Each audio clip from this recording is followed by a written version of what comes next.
মদিনার মসজিদে বসা, সাহাবায়ে কেরাম বসা। নবীজি বলেন, আলী কোথায়? আলী দাঁড়িয়ে গেলেন। ইয়া রাসূলুল্লাহ, এই যে আমি। নাচো, কাছে আসো, কাছে। আলী কাছে আসলেন। রাসূল বলছেন, আলী, আমি কি এমন কোন আমলের কথা তোমাকে বলে দিব? কি আমল রাসূল? যে আমল করলে ডাইরেক্ট সোজা জান্নাত। সুবহানাল্লাহ নাই? মধ্যখানের কোনো প্রবলেম নেই, ডাইরেক্ট জান্নাত। ইয়া রাসূলুল্লাহ, এমন আমল কি আর কেউ বাদ দিতে পারে? জীবনে কত নাফরমানি হয়তো করে ফেলছি, আর আপনি আমল বললেই যদি জান্নাতে যাওয়া যায়, তাহলে বলেন না। আমার মুসলমান বন্ধুগণ, গভীর মনোযোগ। আমার নবীজি আলীকে বললেন, আলী রে, তুমি শোনো, তুমি যদি জান্নাতে যেতে হয়, যুবক ভাইদেরকে বলছি, মুরব্বী বাবাদেরকে বলছি, মা বোনদেরকে বলছি, দিলকে নরম করে শোনেন। আমার নবীজি আলীকে বলছেন, আলী রে, তুমি আমার চাচাতো ভাইও, তুমি আমার মেয়ের জামাই, তুমি হাসান হুসাইনের বাবা, তোমার অনেক দাম আছে। আমি চাই তুমি জান্নাতের স্পেশাল জায়গায় থাকো। আলী, তুমি যদি জান্নাতে যেতে হয়, সোজা সোজা যদি জান্নাতে যেতে হয়, আমি রাসূল তোমাকে বলছি, আলী রে, তুমি প্রত্যেকটা রাত্রে ঘুমাতে যাওয়ার আগে, তুমি যদি ইন্তেকাল করে জান্নাতে যেতে হয়, বিনা হিসাবে জান্নাতে যেতে হয়, আমার হাউজে কৌসারের পানি পান করতে হয়, কিয়ামতের দিনে আল্লাহর আরশে আজিমের ছায়ায় থাকতে হয়। ও আলী, তুমি যদি জান্নাতে স্পেশালে যেতে হয়, প্রত্যেক রাত্রে ঘুমাতে যাওয়ার আগে 4000 দিনার অথবা দিরহাম আল্লাহর রাস্তায় দান করে ঘুমাইবা। কোন সুবহানাল্লাহ। আলী বললেন, ইয়া রাসূলুল্লাহ, আমার ঘরে 3 বেলা 1 বেলা খাবার থাকে না, মাসের পর মাস যায়, আলীর ঘরের চুলে আগুন জ্বলে না, আপনি যা খান আমি তা খাই। আপনি বলছেন প্রত্যেক রাত্রে ঘুমাতে যাওয়ার আগে প্রতি রাত্রে 4000 দিনার 4000 দিরহাম অর্থাৎ 4000 টাকা কমপক্ষে দান করে ঘুমাবো। ইয়া রাসূলুল্লাহ, 4000 টাকা প্রত্যেক রাত্রে দিলে লাভ কি? নবীজি বলছেন, আলী রে, যেই লোকটা প্রত্যেক রাত্রে 4000 টাকা আল্লাহর রাস্তায় দান করে ঘুমাবে, মরলে জান্নাতুল ফিরদাউস ছাড়া আর কোনো জায়গা না। আলী বলছেন, ইয়া রাসূলুল্লাহ, 4000 টাকা কোথায় পাবো? এটা কি কোনো সহজ আমল? কেউ দিবে না, আমি টাকা কোথায় পাবো?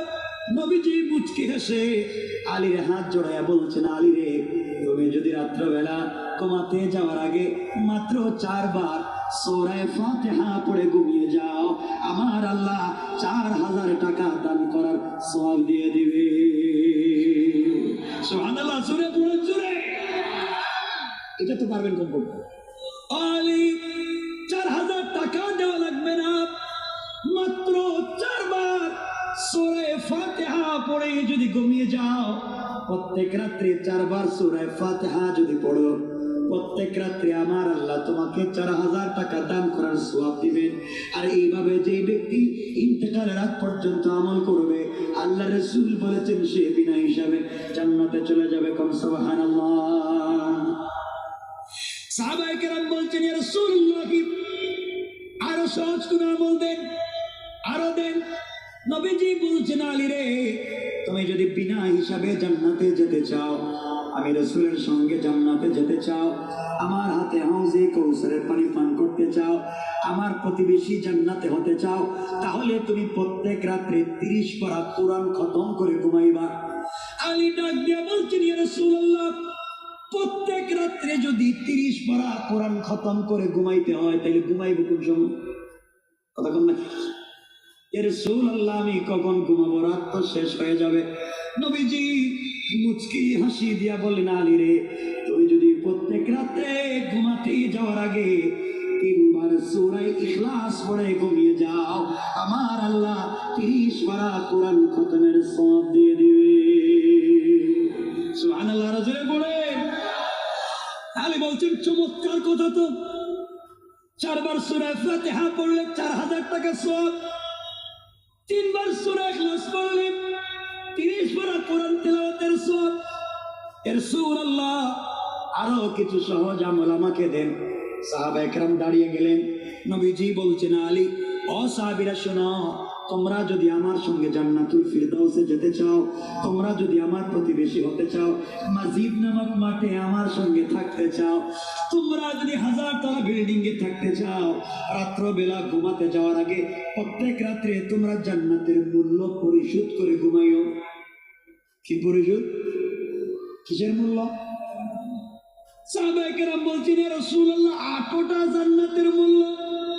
আপনি বলেছেন জান্নাতের এক একটা স্টোন, এক একটা পাথর যেটা সরিষার দানা থেকে ছোট হবে, ওই এক একটা পাথরের দাম আরশ, কুরসি, লৌহ কলম, জান্নাত জাহান্নাম পৃথিবীতে যা আছে সব বিক্রি করে দিলেও ছোট্ট সরিষার দানা পরিমাণ জান্নাতে একটা পাথরের দাম হবে না। আর আপনি বলছেন 8টা জান্নাতের মূল্য দেব। ইয়া রাসূলুল্লাহ, মুখ দিয়া বলেছেন ঠিকই, মন ভরে গেছে, এটা আমাদের দ্বারা সম্ভব না।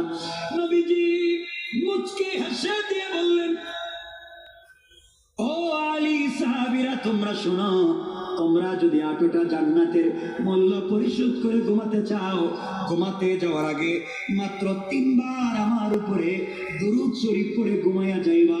যেই ব্যক্তি প্রত্যেক রাত্রে 3 বার আল্লাহ রাসূলের উপরে দুরূদ শরীফ পড়বে, আল্লাহ রাসূল বলেছেন সে যেন 8টা জান্নাতের মূল্য পরিশোধ করে দিয়েছে।